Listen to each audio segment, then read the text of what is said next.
کہ پرویز الہی صاحب جو ہیں ان کے آج بھی شاید رہا نہ ہونے کا امکان ہے، اور تمام قانونی کارروائی جو ہے وہ پوری ہونے کے بعد عدالت نے پرویز الہی کی رہائی کے روزگار جاری کر دیے ہیں، 5 لاکھ روپے کے مچلکے جمع کروا دیے گئے ہیں۔ کیونکہ اس سب کے اندر میں آپ کو یہ بتا دوں کہ ذرائع نے یہ کہا ہے کہ عدالتی احکامات کے باوجود پرویز الہی کے آج بھی رہا نہ ہونے کا امکان ہے، اور پولیس کی بھاری نفری اور بختر بند گاڑی جو ہے وہ کیمپ جیل کے باہر موجود ہے۔ پولیس نے چودھری پرویز الہی کو 3 MPO کے تحت نظر بند کرنے کی سفارش کر دی، اور اس حوالے سے پولیس نے ڈپٹی کمشنر کے نام نظر بندی کے احکامات جاری کرنے کے لیے خط بھی لکھ دیا ہے۔ پولیس کی جانب سے ڈپٹی کمشنر کو لکھے گئے خط میں کہا گیا ہے کہ تفتیش کے دوران یہ بات سامنے آئی کہ پرویز الہی نقص امن کے لیے خطرہ بن سکتے ہیں، لہٰذا انہیں 3 MPO کے تحت نظر بند کرنے کی اجازت دی جائے۔ اور ایٹ اینی مومنٹ آپ یہ دیکھ سکتے ہیں کہ ڈپٹی کمشنر کی طرف سے وہ ایک چابی والے کھلونے کی طرح وہ چابی گھمائی جائے، اور اس کے بعد پرویز الہی صاحب کی 3 MPO کے تحت گرفتاری کا نوٹیفیکیشن جو ہے وہ جاری کر دیا جائے، اور انہیں پھر کچھ عرصے کے لیے وہ 15 یا 30 دن کے لیے نارملی جو ڈپٹی کمشنر صاحبان ہیں وہ ڈیٹین کر لیا کرتے ہیں۔ تو لیٹس سی کہ پرویز الہی صاحب کو اس معاملے کے اندر کس طرح سے اریسٹ کیا جاتا ہے، کیونکہ انہیں غیر ظاہر شدہ کیسز میں اریسٹ نہ کرنے کا حکم دیا گیا ہے۔ اب یہ 3 MPO یہ ایک آخری چیز بچی ہے جس پہ پرویز الہی صاحب کو، اور یہ پتہ نہیں اتنا سوچتے کیسے، اتنا اگر ملک کے لیے سوچ لیں جتنا یہ لوگوں کو گرفتار کرنے کے لیے لوپ ہولز ڈھونڈنے کے لیے سوچتے ہیں، تو یقین مانے مارک مائی ورڈز ملک کی قسمت سنور جائے۔ لیکن ایسا نہیں کرنا، کیونکہ یہ ساری چیزیں یہ ذہن ان کے کسی اور چیز پر اور کچھ اور کاموں پر چلتے ہیں، ملک کی خاطر تو ان کا ذہن کیا چلنا ہے۔ اچھا بھائی ناظرین کرام، عمران خان صاحب کو مائنس کرنا آپ کو پتا ہے کہ اس وقت کتنا ضروری ہو چکا ہے، اور بہت سے صحافیوں کے ذریعے یہ بات کمیونیکیٹ کروائی جا چکی ہے کہ انتخابات اس وقت تک نہیں ہونے جب تک عمران خان مائنس نہ ہو جائے، جب تک عمران خان جو ہے اسے مکمل طور پر دوڑ سے باہر نہ کر دیا جائے، کیونکہ اس بات کا سب کو یقین ہے۔ دیکھیے اگر عوام عمران خان کے ساتھ نہ ہوتی تو آئی ڈونٹ تھنک کہ کوئی عمران خان کو مائنس کرنے کی کوشش بھی کرتا، کیونکہ اس صورت میں یہ ہونا تھا کہ انہوں نے کہنا تھا ٹھیک ہے آؤ میدان میں، مائنس کر دیں کہ کیا ضرورت ہے۔ آپ دیکھ رہے ہیں عمران خان صاحب کیا کہتے ہیں کہ نواز شریف آئے اور میرے خلاف کسی حلقے سے الیکشن لڑے اور میں اس حلقے میں کیمپین بھی نہ کروں۔ یہ ہوتا ہے نا چیلنج، مطلب عمران خان صاحب تو نہیں کہتے کہ نواز شریف چور ہے تو وہ الیکشن نہ لڑے، عمران خان صاحب کہتے ہیں آئے 100 بسم اللہ لڑے الیکشن، بھائی سب آئیں۔ اب یہاں پر ظاہری بات ہے، آپ کو پتا ہے کہ عمران خان صاحب کو مائنس کرنا اس وقت کتنا ضروری ہو چکا ہے کچھ لوگوں کے لیے، اور یہ الٹیمیٹلی ایک فیصلہ بھی ہے۔ لیکن یہاں پر ایک بہت بڑی مشکل ہے جس کے اندر حکومتی اتحاد جو ہے وہ طاقتوروں کو ڈال چکا ہے، اور وہ مشکل یہ ہے کہ کل آپ کو پتا ہے کہ نون لیگ جو ہے اس نے اناؤنسمنٹ کی تھی، اور نون لیگ کی جانب سے رانا ثناء اللہ صاحب نے یہ بات کہہ دی تھی کہ جی مسلم لیگ نواز جو ہے وہ انتخابی اتحاد بھی کسی کے ساتھ نہیں کرے گی، پنجاب کے اندر کوئی سیٹ ایڈجسٹمنٹ بھی نہیں کرے گی، ہر حلقے سے پاکستان مسلم لیگ نواز اپنا امیدوار اتارے گی۔ یہ ایک بڑا کلیئر میسج تھا۔ ویسے ان کی استحکام پاکستان پارٹی کے ساتھ بات چل رہی تھی، نون لیگ نے 4-5 سیٹیں آفر کی استحکام پاکستان پارٹی، کیونکہ ظاہری بات ہے کہ ان کے اوپر دست شفقت ہے اور ضد تو ہوتی ہے، ناز نخرے ہوتے ہیں جب سر پہ اتنا بڑا دست شفقت ہو، تو وہ 30 سیٹیں مانگ رہے تھے۔ نون لیگ کا کانفیڈنس کہہ لیں، اوور کانفیڈنس کہہ لیں، یا انہیں طاقتوروں کی یقین دہانیاں کہہ لیں، کیونکہ ان کے صحافی یہ بات بار بار کہہ چکے ہیں۔ جاوید لطیف صاحب تک نے کہہ دیا کہ جی اداروں میں بیٹھے لوگ بھی اب نواز شریف کو پاکستان کے لیے امید سمجھ رہے ہیں۔ حفیظ اللہ نیازی صاحب نے کہہ دیا کہ جی نواز شریف کو چوتھی مرتبہ وزیر اعظم بنانے کا فیصلہ ہو چکا ہے، یعنی مسلم لیگ نواز کے پاس مقبولیت نہیں ہے لیکن قبولیت وہ حاصل کر چکے ہیں۔ پیپلز پارٹی کو یہ ساری چیزیں بڑی عجیب و غریب بھی لگ رہی ہیں، اور وہی پیپلز پارٹی جس کے حوالے سے یہ خبر آئی تھی 4 دن پہلے کہ اس پیپلز پارٹی نے 8 اگست کو حکومت چھوڑنے کی سفارش کر دی تھی تاکہ 90 دن کے اندر تیاری ہو سکے اور آٹومیٹکلی جو مدت ہے وہ پوری نہ ہو، اور 60 دن کے بجائے اکتوبر کے بجائے نومبر میں انتخابات ہو تاکہ بھرپور کیمپین کی جا سکے۔ پیپلز پارٹی کو یوں لگ رہا ہے کہ اس کیمپین کا فائدہ ہمیں تو ہونا نہیں ہے، تو پیپلز پارٹی کے جو جنرل سیکرٹری ہیں انہوں نے کل یہ سٹیٹمنٹ دے دی، اور انہوں نے یہ بات بڑی واضح انداز میں کہہ دی کہ جی اسمبلیاں اپنی مدت پوری کریں اور کوئی ہم اسمبلی کو پہلے ڈیزالو نہ کریں۔ یہ پیپلز پارٹی نے اعلانیہ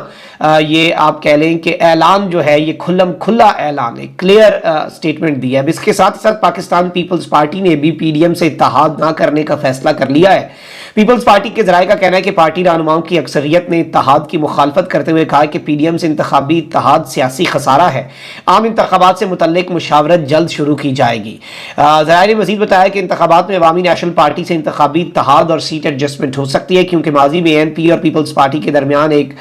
خوشگوار ورکنگ ریلیشن شپ رہا ہے۔ پیپلز پارٹی ذرائع نے کہا ہے کہ جانبدارانہ رویہ اپنانے پر پی ڈی ایم سے علیحدہ ہو گئے تھے۔ پی ڈی ایم کا پیپلز پارٹی سے رویہ ہمیشہ جانبدارانہ رہا، اور پیپلز پارٹی اور ANP کو دیوار سے لگائے رکھا, JUI اور نون لیگ نے PDM کو ہائی جیک کر رکھا ہے, یہ پیپلز پارٹی کا موقف ہے. اب انہوں نے آپس میں لڑنا ہے, اب یہ اپنی سیاست بچانے کے لیے, ایگزسٹنس بچانے کے لیے یہ عوام کے سامنے ایک کھیل تماشا کرنے جا رہے ہیں یا جو بھی کرنے جا رہے ہیں. لیکن آئی تھنک کہ اگر یہ یونائٹڈ رہ کے عمران خان صاحب جو ہیں ان کے خلاف لڑتے تو عمران خان صاحب کو مائنس کرنا بہت زیادہ آسان شاید ہو جاتا طاقتوروں کے لیے, یا پھر عمران خان کو مائنس کرنے کی ایفرٹس میں انہیں زیادہ کوششیں نہ کرنی پڑتی اور سب کو ایک ہی دھڑے کو ایک ساتھ سپورٹ کرتے رہتے. یہ کہنا بہتر ہوگا کیونکہ مائنس تو کر ہی نہیں پا رہے ہیں نا, اور آئی ڈونٹ تھنک کہ کر پائیں گے. جو اسٹریٹجی اس وقت جا رہی ہے عوام کے دلوں سے مائنس کیے بغیر آپ کیسے آرٹیفیشلی مائنس کر سکتے ہیں. اب نون لیگ پیپلز پارٹی نے انتخابی اتحاد نہ کرنے کا اعلان کر کے بہت کچھ طاقتوروں کے لیے مشکل بنا دیا. مطلب سب کے ایک ہوتے ہوئے یا ان کے یونائٹڈ ہوتے ہوئے کچھ بہتر تو ہو سکتا ہوگا, شاید کوئی بہتری نکال لی جاتی, لیکن اب کس کو سپورٹ کریں گے عمران خان کو آؤٹ رکھنے کے لیے, کہاں پر کیا کچھ کریں گے. obviously پاکستان پیپلز پارٹی کے لیے بہت سے چیلنجز اس وقت ان کے سامنے کھڑے ہیں. پاکستان پیپلز پارٹی کو بہت سے خدشات بھی ہیں اور یوں لگ رہا ہے کہ پاکستان پیپلز پارٹی اگر کمپلائی نہیں کرتی, آپ دیکھیں کہ خورشید شاہ صاحب نے واضح میسج دے دیا کہ عمران خان میں ختم کر دیں, تو عمران خان صاحب جو ہے ان کی اگر میں ختم ہو جائے تو عمران خان صاحب کو سیاست میں ہم واپس لے آئیں گے. یہ میسج پہلی دفعہ اس طرح کی بات نہیں کی, پہلے اس طرح کی انکرپٹڈ بات کرتے تھے, کوڈز میں بات کرتے تھے پیپلز پارٹی کے لوگ, اور ایک کلیئر میسج جو ہے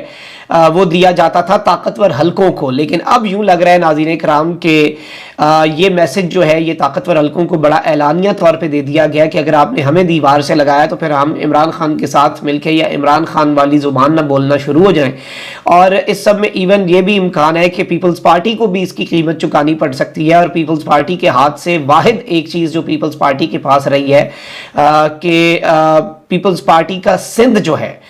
سندھ بھی پاکستان پیپلز پارٹی کے ہاتھ سے جا سکتا ہے. یعنی اس وقت طاقتوروں کے لیے بھی بہت سے چیلنجز ہیں, اور obviously اگر سندھ کی طرف کوئی چیز کی گئی تو پیپلز پارٹی رسپونڈ کرے گی, اور پیپلز پارٹی, اور یہ ایک صفحہ کسی نہ کسی کا پھٹنا ہے, اور یہ وہ مشکل ہے جس کے اندر ڈال دیا گیا طاقتوروں کو PDM والوں کی طرف سے. اور PDM والے اپنی جگہ سچے ہیں, وہ اپنی ایگزسٹنس جو ہے اس ایگزسٹنس کو بچانا چاہ رہے ہیں, اپنے معاملات کو ٹھیک کرنا چاہ رہے ہیں. So let's see how things unfold. ناظرین کرام, ایک اور بہت بڑی ڈیولپمنٹ ہے, ایک اور بہت بڑی خبر ہے, اور آپ کو پتا ہے کہ پاکستان کے معاملات اس وقت کس طرح کے چل رہے ہیں, اور عمران خان صاحب کے اوپر عالمی طاقتوں کے حوالے سے یا پاکستان کے دوست ممالک کے حوالے سے یہ امپورٹڈ حکومت جو بھی الزامات لگاتی رہی, ان سب الزامات کے اندر عمران خان صاحب سرخرو ہوتے رہے, چاہے وہ عرب ممالک کا معاملہ ہو یا چین اور CPEC کے حوالے سے احسن اقبال صاحب کی سٹیٹمنٹس ہوں یا دیگر الزامات ہوں. چین نے منہ توڑ جواب دیا, چینی کونسل جنرل نے, اور انہوں نے کہا کہ جی PTI کے دور کے اندر وبا کے باوجود, وبا کا دور تھا, پوری دنیا رک گئی تھی لیکن CPEC نہیں رکا. اور اس سب کے اندر ظاہری بات ہے کہ چین کا رول اور کردار بہت زیادہ اہمیت کا حامل ہے پاکستان کے تمام تر معاملات کے اندر, پاکستان کی ترقی کے اندر. پاکستان کا ٹائم ٹیسٹڈ دوست ہے, اور چینی وزیر خارجہ جو ہیں انہوں نے 1971 کے بعد پہلی مرتبہ پاکستان کے اندر کھڑے ہو کر, جب بلاول SCO سمٹ میں بھارت گئے, وہاں سے واپسی پر منسٹری آف فارن افیئرز کے اندر کھڑے ہو کر یہ بات پبلکلی کہی, ورنہ چائنا نارملی نہیں کہتا. چائنا نے مشورہ دیا پاکستان کو کہ آپ اپنے معاملات کو ٹھیک کریں, سیاسی استحکام لائیں, تمام تر پولیٹیکل سٹیک ہولڈرز ایک ساتھ بیٹھیں, ایک میز پر بیٹھیں, اور سیاسی فریقین جو ہیں وہ آپس میں مل بیٹھ کر مسائل حل کریں. اب یہاں پر ایک وفد ہے جو چائنا گیا ہوا ہے, اور یہ وفد ہے سینٹ کی قائمہ کمیٹی برائے دفاع کا, دفاع کی قائمہ کمیٹی کا جو وفد ہے, اور پاکستان کی پارلیمان کا نمائندہ وفد, they are representing the parliament of Pakistan, وہ وفد اس وقت چائنا میں ہے. اس وفد کے ممبران جو ہیں ظاہری بات ہے کہ پارلیمنٹیرینز ہیں, اور میں آپ کو اس حوالے سے خبر دے دوں کہ اس وفد کو چین کی جانب سے یہ بات کہی گئی ہے کہ آپ کی ہم تو سپورٹ جاری رکھیں گے, آپ کو اسی طریقے سے ہم سپورٹ کرتے رہیں گے, آپ کے ساتھ ہم کھڑے تھے, کھڑے ہیں اور کھڑے رہیں گے, دوست ملک ہے, اور اسی طریقے سے آپ کو ہم سپورٹ کرتے رہیں گے, ہر چیز اسی طریقے سے چلے گی, لیکن آپ کو بھی کچھ کرنا پڑے گا. آپ اپنے ملک کے اندر سیاسی استحکام لائیں, اور یہ جو پکڑ دکڑ اور اس طرح کی چیزیں, اب یہ پرسیپشن ایک عمومی جو اس سے تاثر ملا ہے وہ یہی بات ہے کہ یہ جو اس وقت ملک کے اندر چل رہا ہے, جاری جو اس ملک کے اندر جو صورتحال ہے, اس صورتحال کو تو کنٹرول کرنا آپ کا کام ہے, اور اس صورتحال کو ظاہری بات ہے کہ پکڑ دکڑ, گرفتاریاں اور یہ ساری چیزیں جو ہیں ان سے obviously کوئی پاکستان کا خیر خواہ ایسا نہیں ہے, میں ذاتی طور پہ سمجھتا ہوں, یا تو کسی کا اپنا ذاتی مفاد ہو وہ ان چیزوں سے خوش ہو, لیکن کوئی پاکستان کا جو خیر خواہ ہے